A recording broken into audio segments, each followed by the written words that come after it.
I don't know where all of you guys are, but here in Bombay, it's a gloomy afternoon, almost ideal to sit down and watch a movie. So, Shekhar, this is an ideal afternoon to watch one of your classic films. Uh, Nishith Bhai, I just want to start with you a little bit to discuss the new philosophy that really is at the core of this topic. We've been talking about sustainability, equity, and looking at a post-capitalism world. And for a lot of those things, business and government is not enough to tackle these questions. We have to involve the arts, we have to involve filmmakers, and most importantly, we have to involve philosophers to help us shape how we think about these things and what the world will look like in the next 30 years. So could you please outline your vision for us to start with? So, thank you so much. I think it's an exciting afternoon, even though it may look gloomy, but it's also not so sunny to burn you out. So, it's a good time to talk and discuss and sit back, relax, and I think change the world for the better. As you know, that we started this client continuing education program about 2.5 months ago, and of course, we opened it up to other academicians, professionals, students, and many other people, because we thought that when the COVID started and the lockdown began to be implemented, we thought it was the best time to educate ourselves, educate people around us, educate people around the world. But more than that, after all those education, changing the world for the better together. I think that is the core of our firm. That's the core of all that we do and think. Because if we cannot change the world for the better together, I think we are missing out on a very purpose of our existence. And therefore, in last about 2.5 months, we must have done, I don't know, about 160 WebEx sessions like this, ranging from all technical topics to the philosophical and other ones as well. And we have really enjoyed interaction with our participants. And today also, I hope they will be able to participate in large numbers. And it's a very free willing kind of discussion, so it will be very good. What I also find is that um, you know uh, we have in midst of us Shekhar started as chartered accountant. So he was quasi-economist anyway. Maybe he was full. I'm just being a little modest. But so he had a sense for economics. Then he became filmmaker. Then he became extremely well-known filmmaker, and I don't know how many Oscar nominations his films have got and stuff like that. I would not go into details. Everybody knows about his international acclaim, and even today he continues. And the subjects on which also he has worked on are very amazing, whether it is on the Queen Elizabeth, it's on recently he did film television serial on that is William Shakespeare. Going to England, making films on those historical characters is sometimes awes me, because I think how do you get so much insight into the subject, and they have to bring somebody like Shekhar from colonial place to do a history exposition, amazing. Anything he has done wonderful job. I think he is. And from filmmaking, he became very well known as a technology futurist, especially in the media entertainment sector. And he has insight. When he went there again, he has done amazing contribution. About just around year 2000, he may not remember, but he told me one thing, that every company will have to become media company. Every business will have to be media business. And today also we see, even as a law firm, we are more on media, in the sense not just the practice area, but also use of media. And everybody is. So communication, media, those kind of things. Then from media futurist, in fact, he is now visiting scholar at MIT. Yeah, again, isn't it amazing? Number one. And he's teaching some of those lessons to the students who are interested in the subject. From that, he has also become now uh, known for his philosophical, and he is now philosophic. He has always been a philosopher, I believe, but I think the the you know now I recognize him even as a philosopher. Of course, he was recognized, but in certain spaces now his thinking is so broad. It would be very nice to hear him out and see what his thoughts are. And as I was mentioning that from COVID when it started, we had number of programs in which we had been discussing different ideas. We had Professor Yunus when we talked about changing the world together. What is the world that we want to see in the coming times? A lot of ideas have come. Already, a lot of people have been talking about new normal. Now, first of all, it is from normal. We are talking about new normal. Some people say, will there be new normal or there'll be no normalcy at all? It will be abnormal and it will be age of uncertainty in which we'll have to enjoy the uncertainty and still work around that. So we are getting into a new era of new normal, new abnormal, but at the same time, we have to visualize what kind of world we want. We have to visualize because then we can work together, all of us work together. For long period of time, we have seen number of different kind of situations, whether it is a political arena, economic theories, to scientific. Again, that's very important part of the world today. So today, if you see that two or three different crises are coming out in the world or in India. One, health crisis. Number everybody knows about it. Then we have economic crisis. Okay. Then we have social and racial crisis. Now also we are seeing some security crisis around and stuff like that. So a lot of things are happening at the same time. And at the same time, we have to still exist. And Shekhar's classic, you know, statement is that exist in chaos. Okay. While we exist in chaos, I think we still have to find our own direction and, live through. And so, in terms of, how do we shape the new world? And he came up with this idea that, okay, let's look at integrate or at least look at from two, three perspective and particularly from philosophy, economic, and scientific perspective. How can all of us work together? Today we are all working in silos. Somebody decides on philosophy, somebody took the economics completely in isolation from what is called spiritual quotient. And I call it a spiritual economy in the sense that happiness quotient is never factored into GDP, you know, except perhaps countries like Bhutan have done it. But we don't really look at what is the value proposition of economics. Why is it? Similarly, scientists look at the science, often not in ethics, because they say, okay, we are supposed to be working on science, not necessarily on ethics. Now, a lot of things are converging. In fact, 2 days ago, IBM announced that they will not work on face recognition technology. Okay. I think some other companies are also beginning to, Microsoft is beginning to talk about it. Now, we are not being judgmental here, but all people who are in business in real life are also thinking what is their ethical responsibility. Scientists are also thinking, and the technologists are thinking what is the ethical responsibility. And those questions are going to really decide the future.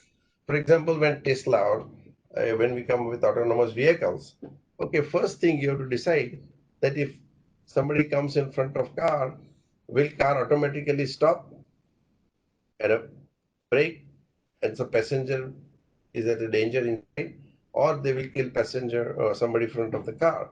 And that decision today is made by human beings. So in good faith, it is done. But now you have to pre-program what car will do. Can you decide that? So there are a lot of situations like that where scientists will also have to take into account how the behavior of the instrument that will work on their own autonomous basis. Once again, Arya, you and me wrote a piece on autonomous weapons, right? Now, we are all very excited about the technology and about the new future and all that, but it could also be abused in many ways. And where do you stop? Who is going to decide? Who is driver in the driverless, as Vivek Vadra says often, right? Who is driver in the driverless? So it is us who will have to decide, but us means who? So the people who are change makers, and change makers are scientists, economists, behavioral people, and many other kind of things, including the philosophers. And one lesson I've learned, having dealt with large number of corporations, large number of institutions, people around the world, that philosophy is the most important thing in life. And what I have observed is philosophy at an esoteric level is almost equal to mathematics. Because if your fundamentals of maths are clear, you can say 1 plus 1 equal to 2.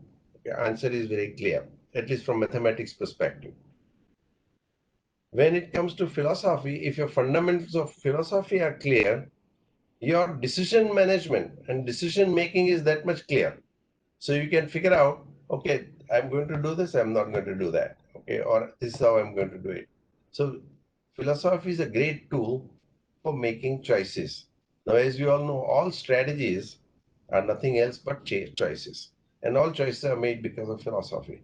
So in the process, philosophy is very important. So on the top of everything, I think it is very important to start with philosophy. Once you have philosophical background or understanding, then you'll be able to find a direction in the world that is existing in chaos. I think those are few of my initial comments, and I thought who better than Shekhar? He has been my longtime friend and is always willing to share his thoughts, ideas, and been willing to tell us interesting stories. It is so wonderful to hear him all the time. I think he's very smooth speaker, and I always enjoy listening to his talks. So welcome, Shekhar. Over to you, and whole ground is yours. Please go on, have your thoughts. We'll continue to interact in between. Thank you. I hope you do interact, and thank you for describing me as a man that can't make up his mind. Uh, I've now come to a stage where I said, okay, it's too late to make up my mind.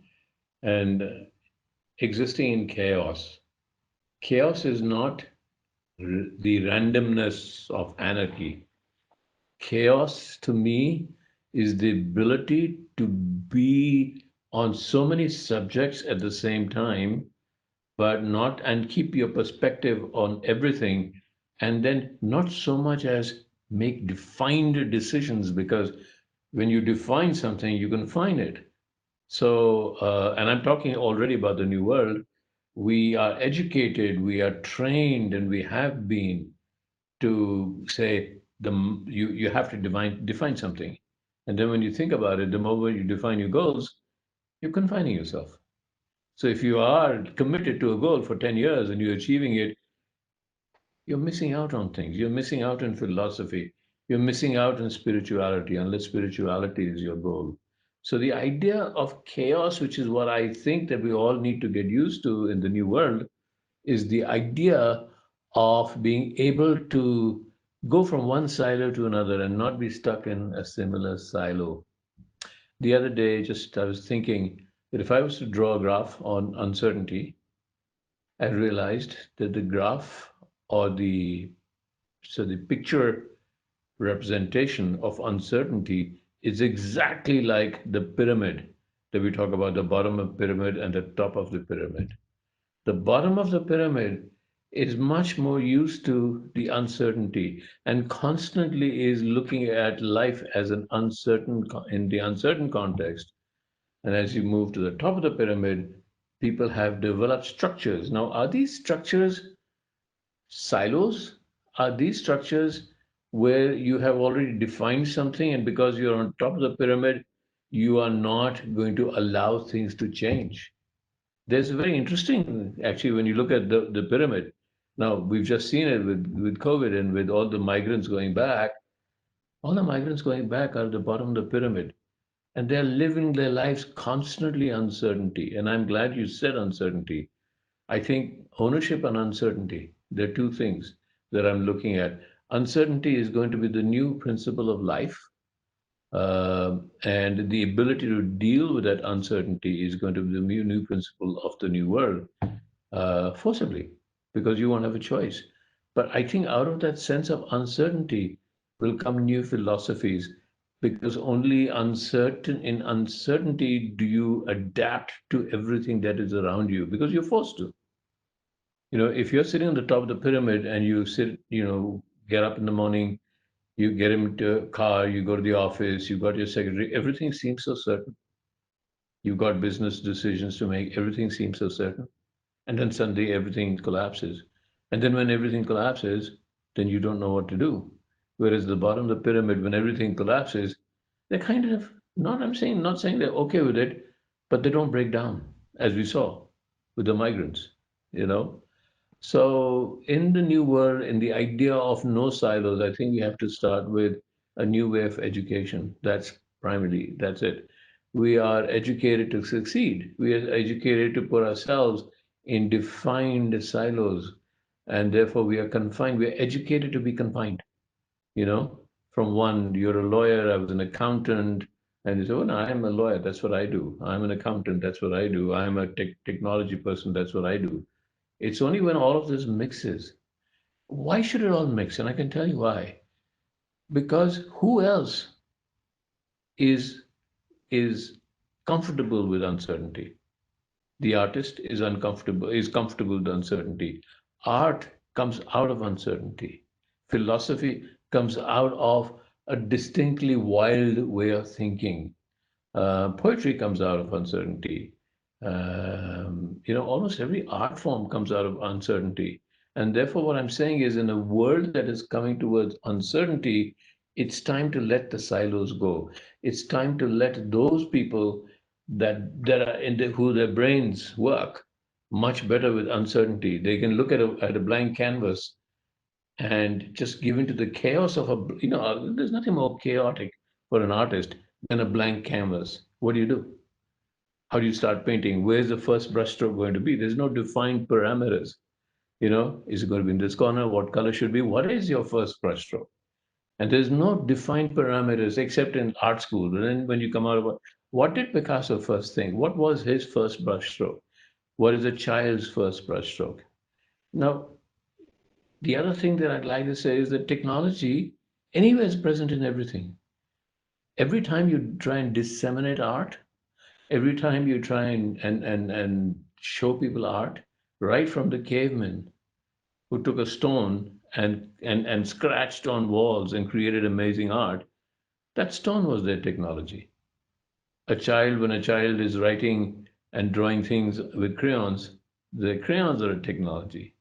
But these people use technology in a very chaotic way. That's the other thing that you were just saying, that we need to learn to use technology in a chaotic way and not in a defined way. This is what this technology does. Now, wait a minute. Then you think about it. I would have loved to be a fly on the wall when somebody in India said, why don't we have cell phones in India? And somebody must have said, well, A, people can't afford it. B, it's too bulky. C, we barely have a few landlines. How will we ever come to cell phones? And then the same cell phone person says, you know what? Cell phones are going to run Kodak out of business. What do you think would have happened to that person in that room at that moment before cell phones came? They would have thought, I'm sitting with a madman. No, you're not. You're sitting with a philosopher. You're sitting with an artist who can dream and go every other way, which is so out of the box. And that's why I think that all of us should now look forward to this combination. We will accelerate the use of technology with the combination of art and poetry and writing and movies and technology and political thinking, all of that in one idea, in one undefined box. And you can't even confine it to one box. You allow, the box to open and people go jump in and out. Because what we do need to do is rethink our lives. What we do need to do is rethink the sense of justice. We need to rethink, as you said, capitalism. We need to think about what capitalism really was. I mean, capitalism in its theory was the free flow of everything, right? Free flow of labor, free flow of goods, and free flow of capital. I don't see free flow of labor anywhere in the world. I've never seen it. So I don't know why people say capitalism is there. No, it isn't. That idea of capitalism is a free flow. It's not there. It's nowhere there. It's only that people who actually fall into this idea of on the top of the pyramid, have this idea of this is where we belong because it's comforting, because you're not uncertain anymore. And uncertainty becomes a comfort zone. So you go home and you sit on the same on the same rocking chair. You want the same, same position. You want the same food, and ultimately you're no longer adaptable. So adaptability is also something that we will all need to learn. Okay, I will give the space to somebody else now after all that. Thank you, Shekhar. That was a fascinating start. And, between what Nishith said about having a personal philosophy to guide you and what you talked about being comfortable in uncertainty and being unconfined in so many ways. Uh, I want to talk to you a little more about the aspect of film and art to imagine a better world. I mean, I think we see that with the applications of technology in flying cars, in space stations, in man on the moon. Those were all ideas that came first in literature and then progressed into film and then progressed into reality. What are some of these ideas that you're seeing um, in the world around us now that are sort of in film but haven't yet made that leap into the real world? And we absolutely need to have them make that leap as soon as possible. I think every culture and every age, decade of science fiction defines a dream, but the dream is very much based on what you think could happen, and it's always all those dreams are based on the idea that everything, resources will be available, that the planet has enough resources to achieve those dreams. You can do a flying car. You assume that there is something about, then you have these pictures of everybody in a flying car. You know, there is some utopian idea in science fiction, unless, we do this other kind of dystopian science fiction. But it used to be that every idea that you say that came out assumed that everything was available, right? I think now we have to think about science fiction in a way that we know that the resources are limited. You know that there has to be justice. And then what? What do people develop? I think that there were some, which is the greatest science fiction stories ever written are in the Mahabharata, in the Ramayana, in there, where the idea is a spiritual creation, telepathic creations. The science is the science of the internal, and the science of the internal creates the external. And the moment you start to realize that the internal will create the external, you'll get much more interesting science fiction. And actually, if you go into our mythology, you'll find so much of that kind of science fiction, internal to external. As we say normally, that all everything that exists is perceived to exist. It doesn't exist till you perceive it to exist. And one day you perceive it, and then therefore it exists. If you didn't perceive it, it doesn't exist. The universe does not exist for you. And then when you go back, and I'm telling you where I'm coming to. If you go back, this is the mystic representation. And when you go back to quantum physics, and they'll say the particle exists only because you observe it to exist. So where is it when you don't observe it? And maybe the opposite is also true, that you exist because the particle allows you to observe it. Now, that's philosophy. That's kind of philosophical thinking going beyond what you're taught. I just made that up. What if actually there's the other side, there's a whole intelligence of particles say, oh, there's this human being that has this great desire to exist. Let him observe us, and because he can or she can or it can observe us, therefore it gets the feeling that exists, that it exists. So maybe particles are intelligence here. Maybe they are. I mean, who says they're not? Now, when you start thinking that way, then you start to come up with new ideas, new concepts, new spirituality ideas, new moments of justice, new technologies. That's where artists come in. So I've just given you a philosophical idea that I just made up, right? And that's why we were sitting in a box. Somebody made up this. Kodak will be destroyed by a cell phone. It's like, what? What are you saying? But somebody you make it up because you don't carry as an artist, you don't carry the constant need to be right. You know, the painting behind you, Nishith, that I can see. What, Yeah. what is right or wrong about that painting? It's a painting, right? There's no right, there's no wrong. That's the idea of the new world, that our justice is based on artistic ideas, because art that is done honestly is a world in which people live with more justice. I mean, I'm going to say that again. Art that, in a world where art is done honestly and people accept the honesty of nature, which is art, and they accept the honesty of human thought, which is art. They accept the honesty of people, what they say, which is art. That's all art. I mean, you all combine that, you realize that that's why it's called art of living. It's just art. And what is art except chaotic ideas and dreams coming forth? So, in this new world, that's what we will need, these chaotic ideas coming forth, because we don't have the answers lie in uncertainty. We have to actually break that structure of the pyramid.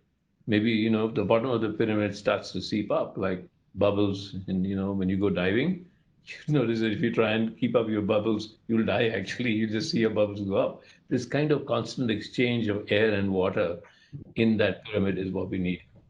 Now I'm getting too philosophical, but I'll give it over to somebody, then I'll come back. No, thank you, Shekhar. I think it was wonderful. And by the way, the artwork is my son Suril, you know him, Yeah. and at least it grabbed attention. So it seems that there is Um, something worth in it. And thank you. I see a lot of our from world over have been, Jayesh Parekh, Mudit, and other people, Vishal, and many other people are on the line. And most welcome. I don't want to steal everybody's time because this is something it's little open-ended and little I would say informal session, but with a lot of people around. I'm glad people are posting the comments, and I think we'll take them up. But just to be a little more specific, as what is the philosophical side of the future economy? As we have seen that we saw, originally monarchy, then came what we call communism and socialism. And as I've written in the small note, that led to many. It started with a great idea, but it ended up in destroying the wealth or wealth creation instinct. So we moved to the capitalism, and capitalism also created huge amount of wealth, but it also distorted the whole distribution or whatever you call it. But so they became sometimes somewhat insensitive to the abject poverty. Okay, so there are distortion, and it will always happen when you do something. It will evolve. It will look very good, and some point in time it reaches a peak when its other side is being seen. So now what I'm looking at, having gained this experience of all these years, what is the kind of economy should we be looking at? What kind of world we want to see from economic perspective? One thing that has happened after pandemic, and we all began to realize that on the one hand, pandemic of course created a lot of difficulties, and we are all with them. But it also showed us the good side, and one of the good sides is that we have begun to think minimalistic. We are able to uh, think that we can live with certain minimum thing. We can live without so many things, and so minimalistic ideas are coming out. Other thing is that we now have to think that how we take care of the people who are seeing migrant labors. First thing that came to your mind and my mind is the same thing, right? How do we go about it? And so what kind of it's a I would not hold you to that, but just random thoughts as to how should the richest of the world look at the world, and how the poorest should look at the world, because both have some perspective, because creating wealth is also not easy. There are also innovations, ideation, and maintenance, and a lot of other kind of stuff happens. And sometimes, but having made a lot, they lose perspective on the other side. And the other side, people think that, well, these people have so much of money, and we have nothing. and those kind of conflicts are happening. So in the coming times, where should our focus be? And as I mentioned, from my perspective, I think happiness quotient has to be ingrained in any economic policy. Okay, at least that behavioral part, which has been like role of behavioral economist, for example, would increase. We hardly involve in whether tax policies or other policies or whichever. Uh, you know, we often don't bring in behavioral economists or behavioral, scientists in that sense as well. And it is very important that what is the objective of this whole economy? And if you have some reflections on that, that would be very helpful. Yeah. Two things, Nishith. First, I think that we should not fall into the trap of one system. This is the system we're going to follow. You Right. know, when you watch birds, when suddenly those places where there's 1,000 starlings will change. You have no idea what causes the change. You don't know that there is one person, one starling that is causing the change. Or if you go diving, you see fish suddenly sense danger. You can't work out which fish actually led it. There's no leader. There is a common psychology that works somewhere. We need to find that common psychology. And we need to find and we need to recognize the ability that there is no one system that fits everything. What will fit is our ability to go from system to system to system. And once again, come back to that pyramid. The bottom of the pyramid will adapt quite easily to a different system. This changes that system. It's the top of the pyramid that gets addicted to a system, and therefore we cannot change. So our first change should come from the top of the pyramid, as you just described. When you get wealthy, what actually happens? Your other question is not how can we go and be minimalistic. The question really is minimalistic our natural instinct? And if it is, why are we not minimalistic? Why do we aspire to that which causes us great pains to get and even greater pains to keep and to own? And that's what I think about ownership. I think that ownership, would you want to own anything if anybody in the bottom of the pyramid can happen, can take? No, that's not what you want. You want something that nobody else can have. Is that a natural instinct? I don't think it is. I think that is come out of our educational system. And that has come out of defining, and then we fall into the trap of defining again. So the question is not how do we become minimalistic? The question is, I think our nature is minimalistic. I think. And if it is that, and if you look upon it that point of view, the question should be, why do we lose our sense of minimalism? I mean, I am, I'm looking out I'm surrounded by a forest. There's not a single tree that doesn't contribute to the other tree. In the Amazon forest, you got one tree 100 miles away, another tree knows and screams to the other trees that somebody's cutting a tree. They don't, and they're trees of various kinds because somewhere in the soil, it's all interconnected. What we have lost in our lives is a recognition of that interconnectedness.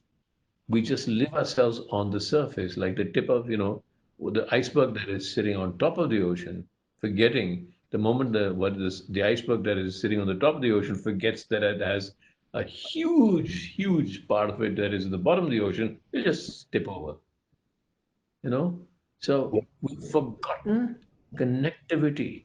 And because we've forgotten connectivity in a much deeper level, we have started to look for ownership.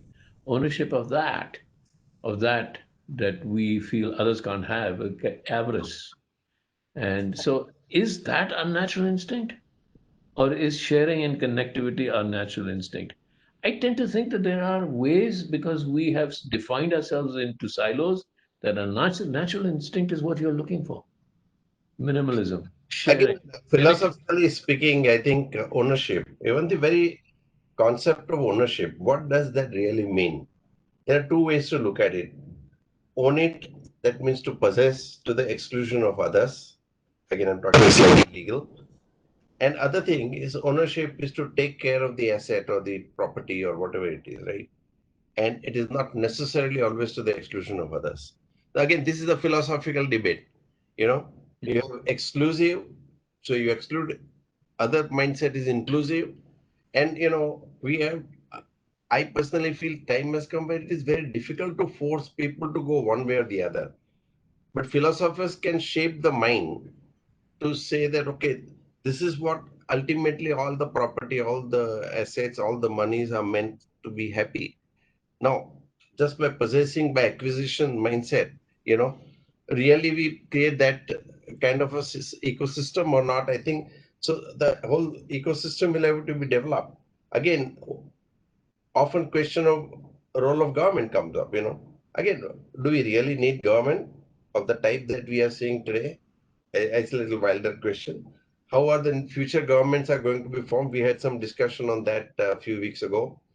At the future governments will be, from democracy to netocracy, and those kind of things we discuss. So how the people's mindset is going to evolve, and what you see that how should we be organized? Because where philosophers actually give a directional perspective. That's what is my belief. That they don't necessarily always do, but they at least give directions to those who want to do, and then the doers will take it forward. And on the one side, you cannot compel everybody to, but force is not necessarily the way in which you can do everything, including Mudit had a question. Do we need all the taxes? Now, what is the purpose of taxes? That is often discussion which is lost. And what happens to taxes after they are collected? There's no control of the taxpayers over the tax money that are paid, except 5 years come and then you have another set of elections and other thing coming up. So there are a number of questions which one would call philosophical. Even one could run an economy without taxes and with 100% taxes, whichever way. Like Sweden and others have 67% tax. But when you ask taxi drivers, they are pretty happy at times. I'm not always. But at the same time, the governments which are collecting taxes, you have no idea about where it is going. Often question is raised as to where do the monies be spent. Today, let us look at in India. I'm not being judgmental here, please don't get me wrong, but we spend $60 billion a year on acquisition of defense, spend on defense, 15 billion on education and 10 billion on healthcare. So you can see the disproportion. Now, but there may be a justification, there may be no justification, there may be answer in between. But we have to really think where the world is going, how much money we are spending on defense, and in the war, who wins? Only the countries don't win, the only companies win, they say. And again, these are all philosophical questions. So where the whole thing should be directed, philosophers really give a direction. Based on that, I think economists have to work out the models of economy. And scientists have to develop the technology that perhaps, would create the future world. As I was mentioning, that I was quite a little sensitive to the autonomous weapons. Autonomous vehicles was an exciting thing. But when it came to autonomous weapon, and some of you heard me before, that you can have, bullets with your name inscribed on that, and then, you know, uh, you can have surgical strike on an individual. So if the data is compromised, personal data is compromised, and somebody comes who doesn't really care for anything else, he can have surgical strike on a specific individual. I think, is that the world in which we are going, or we should put limit to ourselves and do it? So philosophers can give a lot of perspective to scientists and other people. So that was the thing. Maybe you may have a few words, but we'll also take some questions which have been coming in from different parts. So Shekhar, if you have Sure. some thoughts on that. I'll just take a very small bit of time in because the idea is, what is democracy? Yep. Democracy can be described as one man, one woman, one vote. It assumes that that person is, at the time of voting, perfectly cognizant of the world around them. Mind you, whenever, what was Brexit, what did they do? A referendum, right? Yeah. And why does referendum work? Why don't we have even computerized referendums for anything, everything, right? That's the other alternative. That you don't have a government that works for you. You don't vote for a government. You have a referendum on every issue. And we've seen, referendum is what brought Hitler to power ultimately. They're not so. So, are you voting on fear? Are you voting on issues? There is no one vote that encompasses everything. A vote is also local. A vote is also caste based. A vote is so much based. So that's why I'm saying there is no one solution. Democracy, the moment you democratize and say this is a democracy, this is how we're going to survive, I'm saying let's look at the birds that fly from one system to another. Let's look at the fish that have this ability to shift from one system to another. Let's not define ourselves in the future to so this is what democracy means. Democracy is fluid, and it should be fluid. But the more fluid it is, the more effective it is. And when I say fluidity, I'm saying the more chaotic it is, the more effective it becomes because then it encompasses everything. It's when governments sitting on the top, they are the top of the pyramids, they start to feel insecure about chaos, and they suddenly try and say, okay, okay, stop the chaos. We are in power. Let's stay in power. Then democracy fails. Absolutely, I think, and as you rightly say, then we discussed that whole issue some time ago about new form of a conceptual framework, and already some experiments are happening on liquid democracy. Because Yeah. today you have a government which is elected for 5 years, members of parliament elected for 5 years, and after that, it's power of attorney given for 5 years. You have no control over it, and they can vote whichever they want to. And at the same time, you have no control on particular issue. Majority of one's constituency may believe in something else, but he can vote something else. Yeah. And I think in the next 5, I so have the I have balance is a absurd. concept in my mind. I'm sorry to interfere.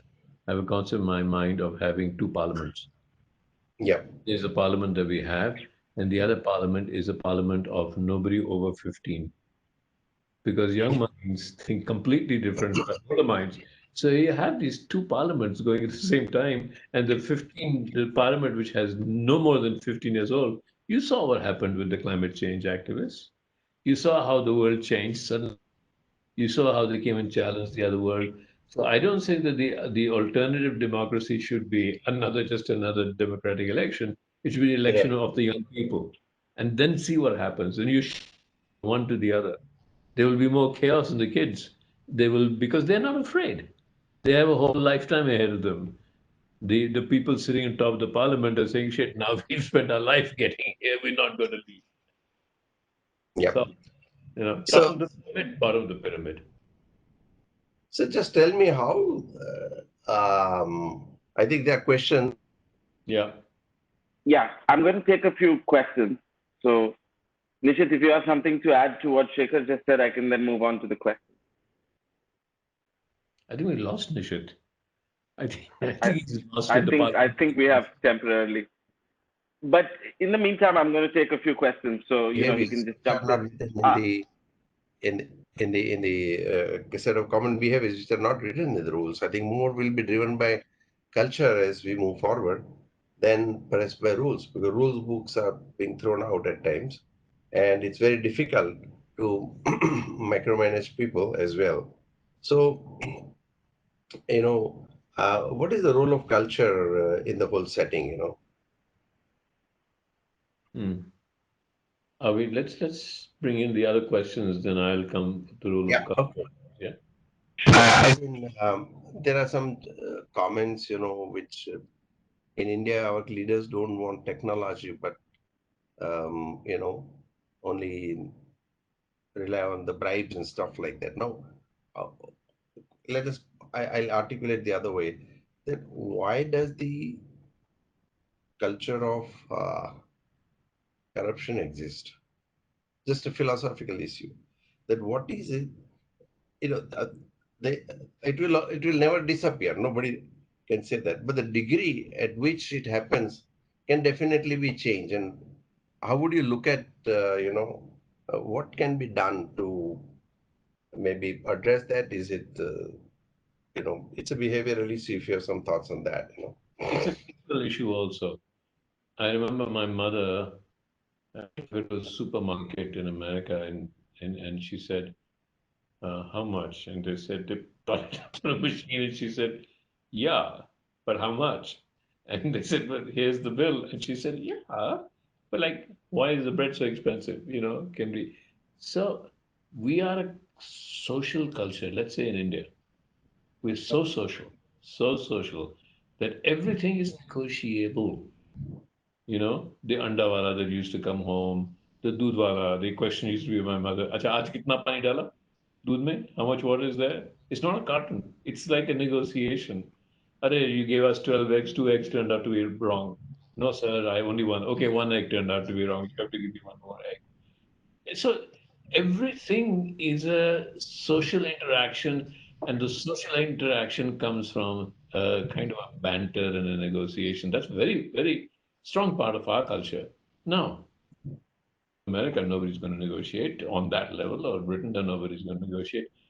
That often translates into corruption because that, when it becomes institutionalized, it becomes corruption. So, Yeah. can we not institutionalize our natural affinity for negotiation, which is a social habit? But then we go to the income tax officer and say, sir, आपका इतना हुआ, लेकिन हाँ यार मुझे पता है मेरा इतना कितना दूँ मैं आपको? You know, so this is the unnatural culture that seeps into that. So we have to just think about that and how do we adapt that to a kind of negotiability and social negotiability and not make it overriding, destructive, destructive stuff that we do with ourselves through corruption. So there's a very interesting question here, which Nishith, I think you'll enjoy tackling. Humans seem to have come together in this crisis as individuals through common experiences with COVID and the social movements in America, but nations have moved apart. So how does this dichotomy play out in navigating the uncertainties ahead? Nishith, do you want to take that? Say that again. So the question basically asks that individuals all over the world are coming closer together because of the pandemic, because of what's going on in America, but nations themselves are moving apart and they're growing more separated from each other. So how does this dichotomy play out in the years ahead? I think personally, I feel that we are in the state of transition at this point in time. And therefore, we see some quakes and earthquakes of the kind that I personally feel that in the coming century, there will be increased pressure on what you call, on the whole concept of nation and sovereignty and stuff like that. It is said that maybe in the coming century, we'll have 2,000 nations in the world, or maybe after that, the whole concept of may even disappear, because everything is becoming technologically driven, borderless world, and the concept of state sovereignty is becoming subordinate to individual sovereignty. So individual sovereignty will take a precedence over state sovereignty, and it will be voluntarily worked out in a way that there are few things that will be compromised, like in case of private international law, voluntarily you have a situation where you surrender your sovereignty to some extent so that you can exist in cooperation, but not completely. So I personally feel that there'll be more and more breakups of the different countries. Okay, like India, let us put it this way: has India broken apart or not? Okay, it's a little provocative question, but we had 14 states when we got independence. How many states do we have? 30. Still some in the offing. Okay, so because today small states can use technology to be as powerful as the largest state. Some of the largest states are poorest and smaller states are richer. I'm not talking only in terms of monetary terms, but in terms of living standards, the other kind of stuff as well. So aspirations of the smaller states and manageable states will become more and more important. Secondly, the whole concept of state is linked to what is called territory or landmass. It came up, as you all know, that it is originally, a state is a concept that is territory based. But in the whole world now, more and more things that territories are becoming less relevant. We fought so many wars for hundreds of years to acquire territory, to acquire jurisdictions and stuff like that. After acquiring, what do? We privatize. And who owns private companies? Our former enemies. So why did we kill so many people? So even small states, let's say Singapore, for example, it may not have landmass, but it's more powerful than many other countries in the world, including they are able to have access to the landmass of other countries and the economic benefits of that. Nothing wrong with that. Okay. So the people will begin to find what is the ideal size for their people to be happy. That will be one of the most important questions, because if it's too big a country, for example, I'm just giving example because people can understand, not being judgmental here, or there is no particular view on that, that when India is one uh, state, there are three different countries, or three different, like look at west, south, fairly prosperous. Some of the eastern states very poor. Northern states, they are still okay. Now, if you look at the concept of state is different from nation. Nation is a concept where language, culture, a lot of things are similar, harmonious, and stuff like that. State, as I said, is a landmass oriented. Now, some of the states in India are growing, they are reforming, they are changing themselves, they grow at the rate of 17, 20% at times. Some states are growing at 1%, -1%. They are not able to reform, they are not able to do other things. So slowly what is happening, there is also a disconnect. So when the Sandy happened in the US, people send so many messages, and whole day they are talking how the weather in the US, okay? But when something happens in Bihar or somewhere else, somehow the emotional connect is also less. How much we are concerned. So I think we have to, see that the whole concept of nation is different than the states, and we'll see that there'll be a lot of conflict happening, because some richer states will say we are paying more taxes to the government, but all these monies are going to the poorer states. Okay, I'm not again trying to make predictions or otherwise, but we have to be a little careful of those situations, because some of the prosperous states will say we need infrastructure, we need X, Y, Z facility here, etc. We are paying so much of tax, and why the other states are getting the benefit who do not reform.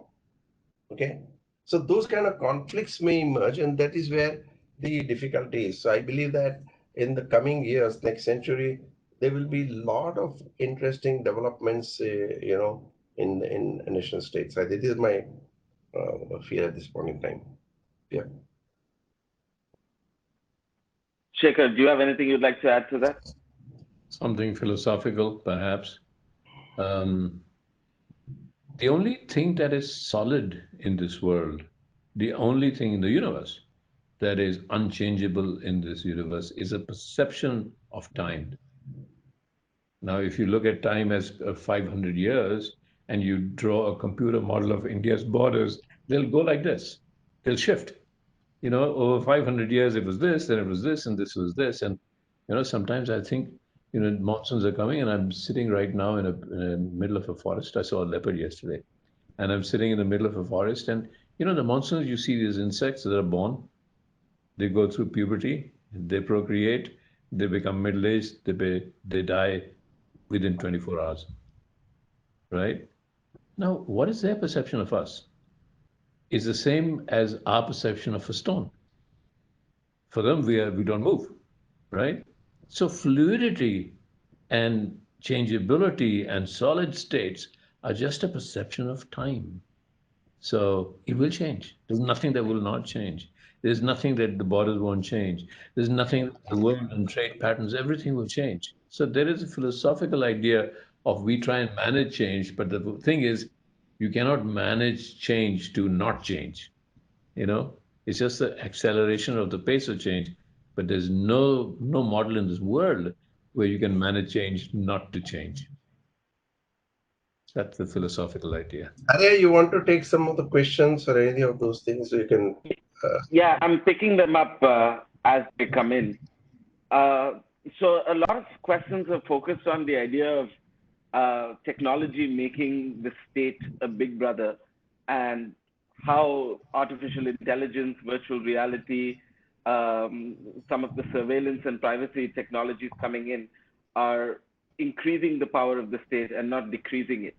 Now, how do you feel about the state taking on more and more power? And, I think never before, well, maybe not never before in human history, but in the last 50 years, there has never been so much of a disconnect between citizens of the state and the mechanism of the state itself.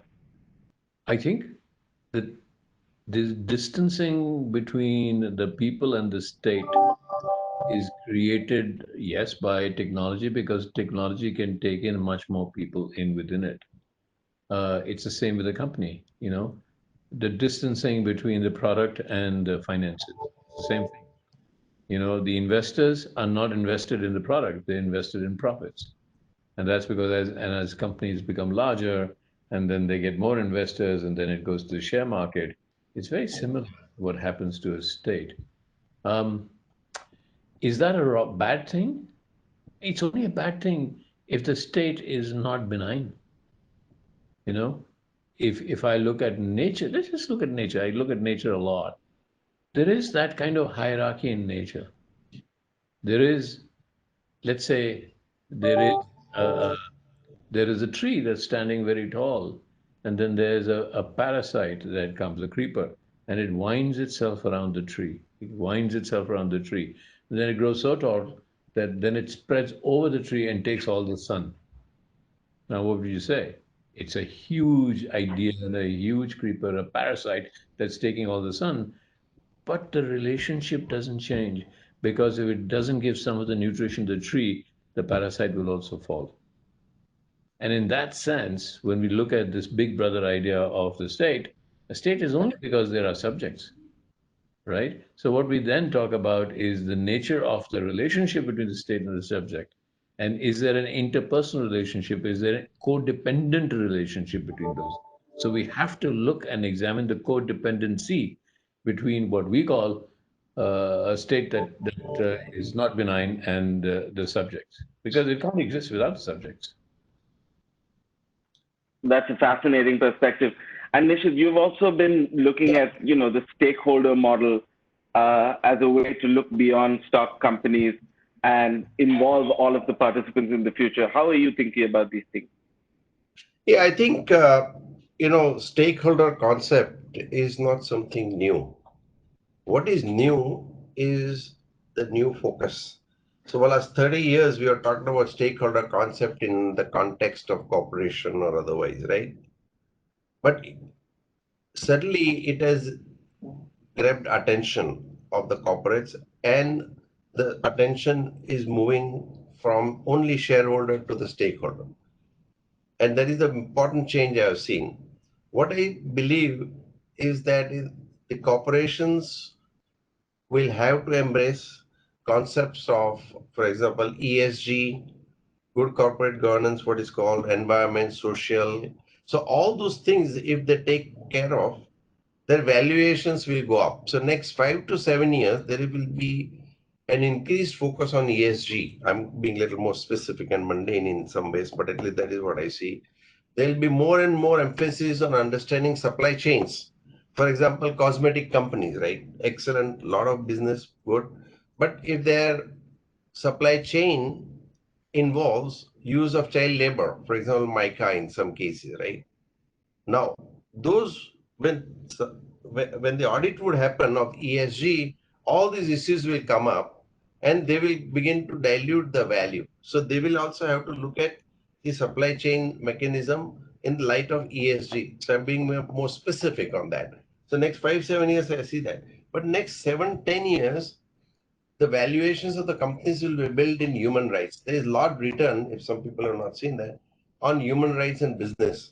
But those ones, will be the ones that will be the winners in about decade or 15. At this point in time, there is not much attention on that, but I believe that, of course, ESG to some extent would involve that, but there'll be specific focus on ESG, human rights, and ethics.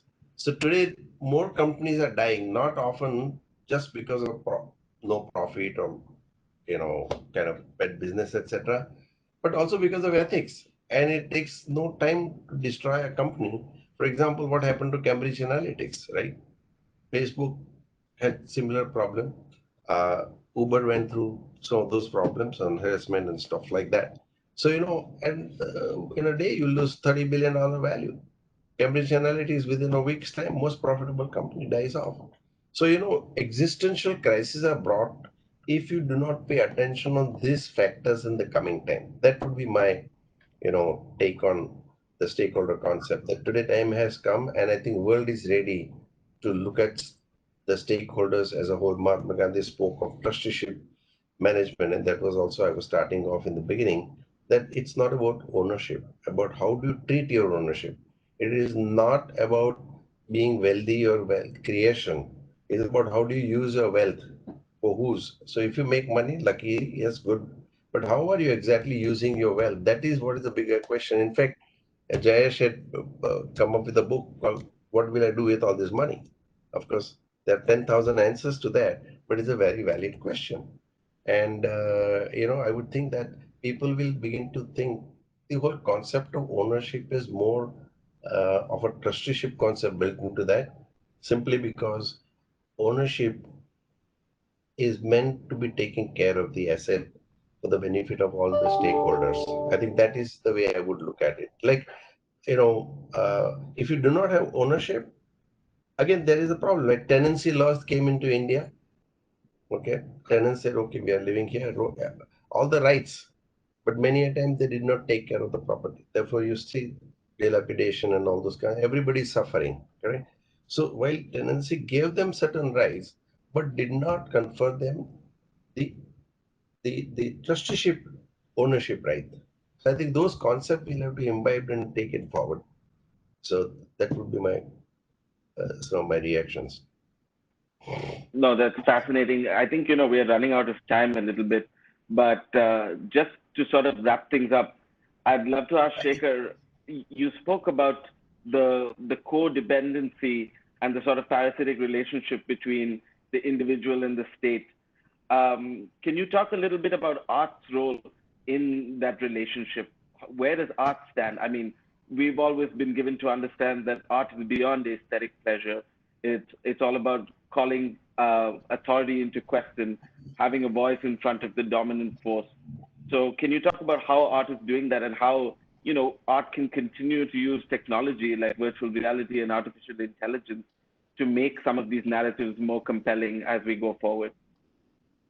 Okay. We have a great tendency to fall into keywords, and then we don't question the keyword. So my question to everybody is, what is not art? And if you can define what is not art, and then you can also define how art works, right? Now, somebody, and I think you just brought up the idea of artificial intelligence. So the question is, we have to go out of the box and say, artificial intelligence in the hands of the government will do things that are not good. So let's define what is not artificial intelligence. Let me pose you a question. You take a seed and you plant it, and then you wait for the sun to come up, and you watch the plant grow, and you watch the plant go into a tree. Is that artificial intelligence or natural intelligence? It's the intelligence of nature. So the intelligence of nature right now that we have is so much larger than the idea of artificial intelligence. And so ever since machines, I mean, listen, I'm old enough to tell you that when I was there when those card printer computers came out, right? When I was doing an accounting degree in England, and I used to go and see these huge machines, and they could all do what a cell phone can do much faster. But that was artificial intelligence, wasn't it? You saw those machines go dig, dig, dig, dig, dig, dig, dig, dig, dig, dig, with all the card readers and things coming out. So what is not artificial intelligence except when true artificial intelligence comes in, I would define true artificial intelligence, and if we have to be afraid of it, is when artificial intelligence can develop itself, when it doesn't need human intervention and it becomes like nature. You actually just throw nature to its own devices, it'll create a rainforest. When artificial intelligence can recreate and recreate and create something that you were not part of, then we have to be afraid of it. But as far as I can see, there's no artificial intelligence, and there is nothing that I see in this world where artificial intelligence does not have fear, does not have hope. It doesn't have it doesn't have fear, it doesn't have hope. That's the construct of human beings. We move forward because of fear. We move forward because we can get an artificial intelligence to dream, but can you get it to hope? Because hope is an uncertain idea. Hope is something so uncertain that you cannot program hope, because hope rises in term when there is fear and then falls when there is no fear. Hope rises when you're young and then kind of falls when you're old. How are you going to embed all that into artificial intelligence? So we have a long way to go before we fear. Yeah, we fear face recognition. We fear a lot of other things that give the idea of Big Brother. Yeah, yeah, we should fear that. We should fear living in a digital world, but and ignoring the natural intelligence of the world of nature. Yeah, does that answer your question, or doesn't it? So we have to ask what's not artificial intelligence, or what is It not certainly intelligence. poses more questions, but Yeah. it's a But that's what fascinating art place does. to start. That's Yeah. what art does, always. It cannot give you, it doesn't try and define anything. That's the wonderful thing of art. It just poses more questions, more relevant questions. And Other then, thing, Shekhar, I think it's very good discussion, and one of the thing that comes to my mind is that in this whole game, one cannot think in silos. That is the time that has come, what we call inverted T, that let's look at scientists, economists, and philosophers. Now, philosophers cannot think in isolation of practical world of economics at the same time in science, and scientists have to have philosophical approach. Economists also have to have philosophical approach. They have to have scientific approach as well. So it's a combination of all that. So I think time has come for all these uh, different kind of people. These are only three kind of people we talked about today, but we have to come together and really create some kind of an ecosystem that we have a better world in the future. So maybe a few thoughts on that. How should scientists think of philosophy? Philosophers should think of other things, and economists should think of science or whatever. Just because I think we are running out of time, but I'll just it's give a wonderful. very short So answer to carry on. It's a is good afternoon discussion. Yes. the idea of the wisdom of the whole. I talked about a seed. You take a Yeah. seed, you start to pull it apart. And then you say, okay, this is the scientist, this is the technologist, this is the philosopher, this is the artist. Then you identify every part of the seed, you put the seed together, you plant it, it'll never grow. We have to discover the idea of how do we all become together the wisdom of the whole. That's a really important question. What is the wisdom of the whole as against the wisdom of individual little bits? And as long as if we can come together and find the wisdom of the whole, I had a and the wisdom of the whole is only defined by a sense of mystery. Let's talk about next time we'll talk about what is mysterious. Because even science, if it defines itself and it says, I know the answer, it's no longer interesting, it's no longer mysterious. Art is mysterious because it cannot define. Life is mysterious because it cannot define. And then when we resolve, when we want to try and get out and say there's no more mystery, is what we try and aim at the top of the pyramid. But then life dies, then progress dies. If there's no mystery, then enterprise dies. Then this very discussion that we're all having together, that dies. So mystery is a very interesting concept. It's not just involved in novels or films. It is the idea of life in itself is the idea of mystery.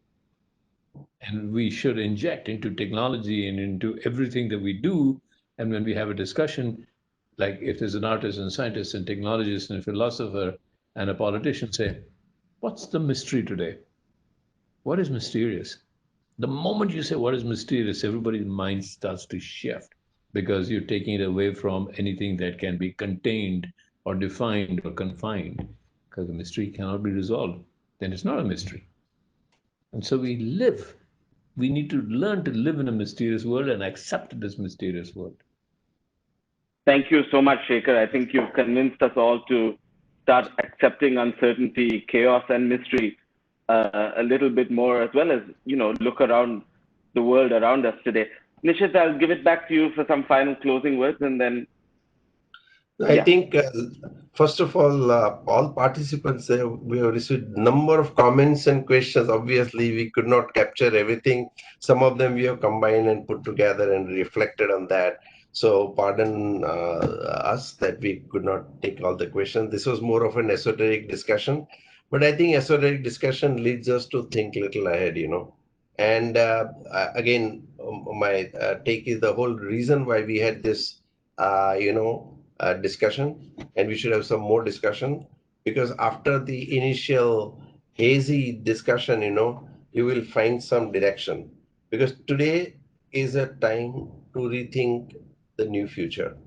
That was the main reason. Today is a time to think how should the new economy or new normal should be, if at all we want to use that word, or new abnormal world we should have. What is the kind of scientific direction that we want? How should scientists think when they develop technology and they do something? As I mentioned, my main concern, like on the autonomous weapon, is very serious. And it's a philosophical question. Somebody will say, it is his job to do it. Other ways that he has to think that yes, you can do it, but do you want to do it at all? A lot of things you can do in life, but do we want to do it? And as a society, as individuals, I think we need to just ponder on that and see that we have far better world than what we are seeing today. Economics, for example, is going to play a very huge role, because that is the biggest question that is coming up today in the world is that 1% of the people own 99% of the wealth. Okay, and there is a whole disparity and abject poverty and stuff like that. Now, why this question is coming up? Because the wealth that is created is not used for the benefit of the people who at least should get minimum, something out of it. And therefore, I'm not again taking one side or other, but because when you don't take care of the people around you, obviously they will begin to think of you as a different animal. And when it goes beyond a point, then you will see what has happened in America, for example, recently with all the racial crisis. Racial, partly yes, but it was also economical. Everybody got free for all kind of thing, after pent-up anger came up in Minneapolis and stuff like that. So we will begin to see some of those things if we do not really handle ourselves carefully, because there'll be more social unrest if we do not take care of the migrant laborers, and if the things go beyond a point, it will be a problem. If we do not take care of the, if I would not say employment, but occupation or some kind of, as a result of technology, we'll have to simultaneously think, how do we keep people active and occupied? I'm not saying employment is the only answer, because you may not be able to find employment for everybody. But if people remain constructively occupied, you will have less of the disparity and I think more of a happiness. So there are a number of models that at some point in time we'll discuss that. But to work around that, the pandemic has really brought us and given us a time to sit back, think. Even they have locked us up to think more for the future. And but today is an excellent time to shape or think of the future and take it forward in the coming times. And that's my main message. Really want to thank each one of the participants, and Shekhar, in particular you. Thank you, and Arya, for excellently moderating this. Thank you.